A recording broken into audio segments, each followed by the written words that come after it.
Salom, sizlar bilan Nozimjon Yo'ldashev. Ushbu videoda 3-4 aprel kunlari, ya'ni aprel oyining boshida oltinning qo'ygan rekordlari va kunlik reaksiyalarni ko'rib chiqamiz va bu juda ham katta o'zgarishlarga olib keldi. Kimlardir bankrot qildi, kimlar esa yaxshi foyda qilgan bo'lishlari mumkin va signal programmamizdagi holatni va oddiy grafik bilan solishtirib ko'ramiz va o'zingiz guvoh bo'lasiz. Keling, birinchi oltindagi nimadan boshlasak, tahlildan. Demak, 3-kuni oltinning narxi mana bu yerda turgan edi. Ya'ni nimani ko'radigan bo'lsak, narx-navoni 3135 o'zi shundoq ham rekord narxda turgan edi. Lekin o'sha kuni kechqurun, ya'ni yarim tunda bo'lyapti, 3-4 orasida oltin keskin tepaga ko'tarilyapti-da, $3167 ga chiqib rekordni qo'ydi va sirazi undan keyin pastga qarab tushyapti. Mana hisoblasak 2, 4, 6, 8, 10, 12, 13 soat, deyarli 14 soat pastga tushib ketgan. Ya'ni $3167 dan $3055 gacha. Bu degani 1000 salkam 1200 punkt degani. Keyin Amerika sessiyasi ochilganda sirazi tepaga qaytgan. Demak 3055 dan 3135 gacha. Bu degani ham 8000 punkt tepaga ko'tarilish degani. Keyin biroz yengil turganda va ertasi kuni ham birdan ko'tarilib, yana o'sha 3115, ya'ni avvalgi chiqqan maksimumdan yana pastga qarab yurgan. Bu safar endi 3015 gacha tushgan. Bu degani 1200 punktdan ziyod tushgan degani. Chunki oltin shu paytgacha maksimal 10000 punktgacha demak yurayotgan edi. Ya'ni 10000 punktdan oshiq harakat qilmayotgandi bir payt o'zida. Endi bu narsa yangilandi, ya'ni 12000 punkt bo'ldi. Bu degani sizning robot va qandaydir programmalaringiz demak 10000 punktgacha ziyonga moslashgan bo'lsa, endi bu ish bermaydi degani. Nima qilish kerak bunday holatlarda? Va 5 minutlikka ko'radigan bo'lsak, mana 5 minutlikdagi harakatlarni ko'rib o'zingiz hayron qolishingiz mumkin. Misol, kechagi mana ko'tarilish harakatini ko'radigan bo'lsak, mana bu yerda mana ko'tarilganini qarang. 5 minutlikda 5800 ko'tarilgan, keyin esa tushyapti. Mana tushishni o'lchaymiz. 12000 punkt va undan ham ziyod. Ko'ryapsiz qanday harakatlar bo'lmoqda. Va bu narsa albatta yenada ham bo'lgan. Yenani ham ko'rishimiz mumkin. Yena ham demak 3-aprel kuni o'sha keskin tushishni boshlagan. Mana tushishni hisoblasak 5300 punkt. Bu valyuta uchun juda ham katta natija va bu 14 soat mobaynida tushgan. Keyin esa keyingi kun biroz qaytgan. Demak, mana ko'ryapsiz, bozorda shunaqa holatlar bo'lyapti. Bu holatda kim foyda qilyapti, kim ziyon qilyapti? Bu holatda menimcha ziyon qilish mumkin emas. Nimaga desangiz, mana bu narx tushishni boshladimi? Tepada turibdi. Demak, selga ochish kerak bo'ladi. Chunki narx juda ham chiroyli tushgan. Mana qarang, tushgan, ko'tarilgan, mana yonga yurgan hisobga olmasak, yana ko'tarilgan, yana tushgan. Ya'ni tartibli, ya'ni bozor yurgan tomonga qo'shilganlar foyda qilgan. Lekin shu yerda ham bozorning yurishiga qaram-qarshi bo'lib, mana bu yerga tushganda yo'q, tepaga yuradi deb, bu yerga tushganda yana deb order qo'shganlar, qachonki mablag'i yetmagan bo'lsa, unda bankrot bo'ldi degani. Shuning uchun albatta bozor yurgan tomonga yurish kerak. Endi bozorni qaysi tomon yurishini qayerdan bilamiz deganlarga bilish qiyin, qanaqadir tahlil ishlatishingiz kerak. Misol ko'rgan bo'lsangiz, men ham 1-2 indikator qo'yganman xolos va faqat poddershka chiziqlarini tortaman. Ular ham misol qaysi biri to'g'ri chiqadi, qaysi biri noto'g'ri. Misol men soddaroq mana bunday tayyor programmadan foydalanib qo'ya qolaman. Mana qarang. Bu soatlikdagi signal programmamiz, Forex signal programmasi va buni bergan signallarni ko'raman. 3-kuni sell signal beryapti. Va mana bu yergacha kelganlar, keyin buy signal, bu ham bu yergacha kelgan, ertasi kuni yana mana yengil buy signal, yengil sell signal. O'zi 2 kunda 2 tadan 4 ta signal tutgan odam o'zi yaxshigina pul ishlayapti degani. Misol uchun signal bergan mana bu paytdan ochilganda birinchi urinishda o'zi 2000 punkt, maksimalni tutsangiz 8300 punktgacha foyda bergan. Bu men 1 oylik, 1 haftalik emas, oxirgi 2 kunni 3-4 aprelni ko'rsatyapman xolos. Keyin buy signal beryapti. Bu signaldan ham mana 3200 punkt qisqa muddat ichida foyda beryapti. Keyin mana bu yerdagi 3 ta mayda signalni hisoblamayman, faqat mana bu yerdagi 2 ta maksimalni hisoblayman. 3300 punkt bitta buy signaldan, sell signal bo'lyapti. Bundan esa 7100 punkt. Qarang, men maksimal o'lchayapman. Siz to'g'ri 500,000 punkt yoki 1,5 mingga yetmasdan yopib olishingiz mumkin. Menga o'xshab shoshib, lekin sabr qilgan odam shu 2 kun ichida kerak bo'lsa 1 oylik nimani foydani olishi mumkin bo'lyapti. Bu soatlikda edi. Lekin biz soatlikda ham ishlamaymiz. Unaqa 1000 punkt ham ishlamaymiz. Biz 200-400 punktdan ishlaymiz. Endi mana bu 5 minutlikdagi holatni sizga ko'rsatib o'taman. Mana 3-aprel kungi holat. 3-aprel shoshilmasdan mana siz kirdingiz soat nechida? 12:35. Bu degani 14 2:30 3larga kirdingiz. Mana bu yerda bitta sell signal bo'lyapti. Qarang, sell signalda Birinchi urinishda 2200, 3300 va maksimalni shu 3500 punktgacha olishingiz mumkin. Bitta signal oldingiz. Keyingi signal, demak, mana bu signalni oldik. Bitta plyus. Endi ikkinchi signal bo'lyapti bayga. Buni ham oldingiz. Afsuski bu minus bilan yopiladi, chunki narx yurmay qo'ydi. Bu qancha minus? 500 punkt minus bilan yopildi. Lekin o'rniga yana bitta selga olasiz. Bunda 2600 punkt foyda bo'lyapti. Ya'ni mana bu ziyonni yopib foydaga o'tdimi? Keyin yana signal bo'lyapti. Bu ham xato.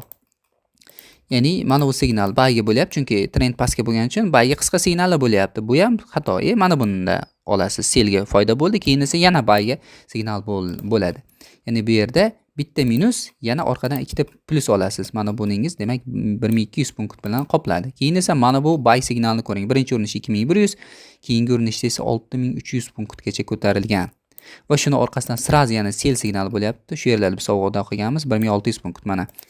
Atigi 200 punkt foyda qildingiz deylik. Shu yerda atigi 200 punkt foyda qilganingizda ham bitta 200, ikkita 200, uchta 200, 600 punkt foyda qilganingizda ham bu depozitga nisbatan demak 6% bo'ladimi? Shu yerda bir narsani aytib o'taman, ya'ni e'tirozlar bo'lmasligi uchun bu Prime'dagi demo hisob, bu signal programmaga, например, hisob ochamiz. Bunda balans kichik. Ko'ryapsiz, balans katta emas, lekin asosiy savdomizni LibertyXda qilinyapgan.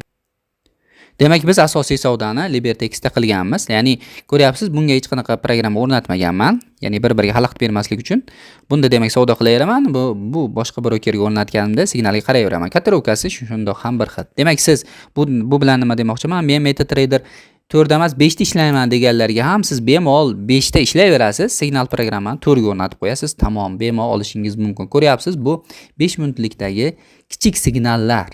Men bu yerda tek profitimiz biz 200, 400, 600, 800 ming punktgacha olamizda bitta signaldan. Bu degani siz bitta signaldan 4 karra, 5 karra ham foyda olishingiz bo'lishi mumkin edi. Demak, hurmatli do'stlar, bu signal programmamizning kichik obzori edi va oxirgi 2025-yil aprel oyidagi oltining rekord natijalarini o'rtoqlashish uchun ushbu videoni tayyorladik. Mana bu yerda ham ko'rsangiz bo'ladi. Mana D1 grafikda как раз qilgan savdolarimiz ham bu yerda aks etgan. Bu yerda biz nafaqat tilloda mana bu yerda, ya'ni oltin o'zi keskin ko'tarilayotganda shuni hisobiga 2 kun ichida kuchli tushgan. Ya'ni shunday bo'ladi, ya'ni ko'tarilish sekin, tushish tez bo'ladi. Va buni qanday bilasiz? Buni oddiy ko'z bilan bilish qiyin. Har qanaqa bir modellar, nimalar bilan bilish qiyin. Nimagaki, market maker firib berib qo'yadi. Mana bu signal programma orqali firib bera olmaydi. Nimagaki, bu yerda realniy vaqtda 1 soatlik ham emas. Siz 5 minutlikda ko'rib tursangiz, mana bu yerda bayga signal bo'ldi. Srazi narx sikl o'zgaryapti, selga bo'lyapti. Siz mana bu yerda ozgina ziyon bilan yopib, yana o'sha yurgan tomonga ochib ketsangiz, nima yutqazasiz? To'g'rimi? Shuni mana bu oddiy grafikdan bilish mumkinmi? Oddiy grafikdan shuni. Bunda qiyinroq. Oddiy grafikdan, mana bu oddiy grafikdan bilish qiyinroq buni. Lekin siz buni signal programma orqali yaxshi bila olasiz. Va bu sizni ishlashingizga yordam beradi. Endi gap qisqa qilaman. Demak, siringiz nima, qanday foyda qilasiz deganlarga meni sirim yo'q hech qanaqa. Mana shu programmani tavsiyalaridan foyda qilaman. Bu yerda hamma aktivga mana ko'rishingiz mumkin. Valyuta bo'ladimi, aksiya bo'ladimi, indeks bo'ladimi, tillo bo'ladimi, neft bo'ladimi, hammasiga bir xil ishlayveradi. Kim qanaqa aktiv qo'yib olasiz, bu sizga tavsiya berib ko'rsatib turadi. Buni bilan ishlash qonun qoidalariga amal qilib ishlasangiz bo'ladi. Yana eng yomon tomoni bor. Misol uchun deylik, siz oddiy grafikda mana bu yerda bayga ochib olgansiz. Signal programma qarasangiz, sel signal. Nima qilasiz? Buni issig'ida mana bu yerda osroq ziyon bilan yopib yuborasiz. Nimagaki, signal selga ekan. Shuni bu sizga tayyor ko'rsatib turadi. Chunki buni ichida ko'p funksiyalar bor. Ya'ni matematik hisoblaydi bu, barlarni hisoblaydi, ob'yomlarni hisoblaydi. U sizni bizdan ko'ra aqlliroq programmistlar yaratgan buni. Shuning uchun buni kuchidan foydalanish menimcha zarar qilmaydi. Hozirgi bozor asov paytida mana shunday qurilmalardan foydalanish kerak. Bu robotmi deganlarga, bu robot emas, unutmang. Bu o'zi ishlamaydi. Bu bozor ko'rsatib turadi, siz ochib yopasiz. Buni so'rogi tugamaydimi deganlarga, so'rogi yo'q buni. Ya'ni qachonki siz buni MetaTraderga qo'yib ishlatarkansiz ishlayveradi. Qachonki MetaTrader ishlamay qolsa yoki umuman yo'q bo'lib ketsagina yo'q bo'lib ketishi mumkin. Bu hech qanaqa bir fantastik narsa emas. Oldindan ko'rsatmaydi. Realniy paytdagi voqealarni ko'rsatib beradi. Agar siz Forexda ishlayotgan bo'lsangiz va ishlashga qiynalayotgan bo'lsangiz, tavsiya qilaman. Tillar bilan ishlashga doir va umumiy bu programmani ishlatishga doir 20 dan oshiq video darsligi bilan ushbu programmani sizga demak berishimiz mumkin va bu orqali siz 3-4 so'm pul topsangiz o'zingizga foyda bo'ladi va buning ham narxi qimmat emas va bonusga sizlarga investitsiya olish haqidagi darslarni ham qo'shib beramiz. Bu ham $50 darslar hisoblanadi. Demak, ushbu programmasiga ma'qul kelsa murojaat qiling. Bu murojaat qilish umuman majburiy emas. Buni olib ishlatish ham majburiy emas. Buni nima uchun aytib qo'yapman? Odamgarchilik yuzasidan va ko'pchilikning, ya'ni statistikaga ko'ra 100 ta odamdan 90 ta odamning foyda qila olmasligini, ziyon qilishini bilgan holatda men shuni aytib qo'yapman. Ya'ni men shu orqali foyda qildim, sizga ulashyapman.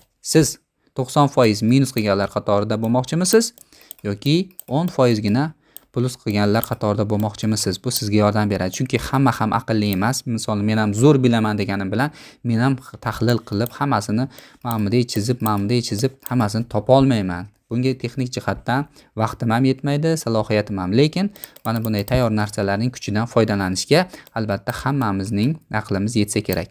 Albatta ozgina sabr, ozgina intizom kerak bunda ham. Buni ham o'sha o'ziga yarasha qonun qoidasi bor, lekin akkuratni ishlasangiz, yo'q deganda kuniga 1% foyda olgan taqdiringizda ham 23 kunda 20% foyda olasiz degani. Bu degani $100 pulingiz $120 ga ko'payadi degani. Bu fakt. Bundan ko'proq ham bo'lishi mumkin. Demak, gap ko'paytirishdan foyda yo'q. Bu ham ushbu programma bo'yicha yordam kerak bo'lsa murojaat qiling. Shu orqali sizlarga foydamiz tegsa xursandmiz. Va so'nggi savol qolib ketibdi. Shunda o narsangiz bor ekan, nimaga signal bermaysiz deganlarga qarang.